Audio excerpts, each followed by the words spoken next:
ABN news channel, ABN Andhra Jyothy వాళ్ళు అది చెప్తుంటే దాన్ని వెళ్ళగొడతామని చెప్పేసి హెచ్చరికలు జారీ చేశారు. ఇంకా ఏకంగా ఈరోజు కాంగ్రెస్ పార్టీ సీనియర్ అధికార ప్రతినిధి అయిన నన్ను ఒక ఛానల్లో దాడి చేయడం జరిగింది.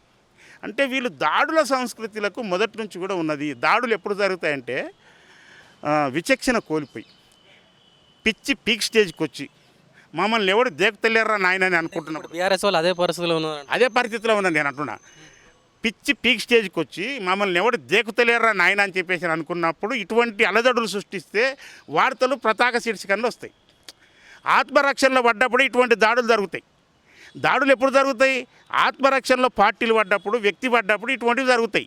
ఇప్పుడు వాళ్ళు ఆత్మరక్షణలో ఉన్నారు ఎవరు? BRS party. ఎందుకొరకంటే వీళ్ళు పబ్లిక్లో పోయి మీటింగ్ పెట్టలేరు. పబ్లిక్లో ఒకటేసారి మీటింగ్ పెట్టిండ్రు.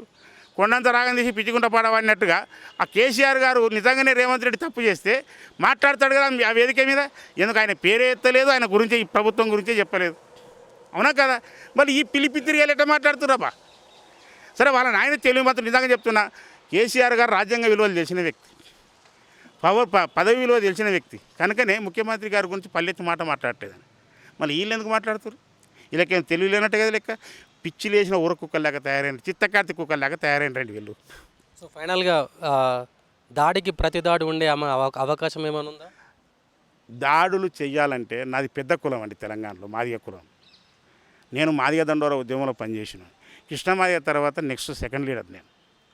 నా మీద చేయబడింది అందరూ చూశారు. పండ్లు నూరు ఒకటే ఫోన్ కొడుతున్నారు నాకు. నేను నిజంగా చెప్పాను, నేను కొట్టాలనుకుంటే అటు చిన్న పిల్లగాడు వాడిని జీవితాలనే కొడతాను నేను. కానీ నాకు దాడులు చేసే సంస్కృతి మాది కాదు.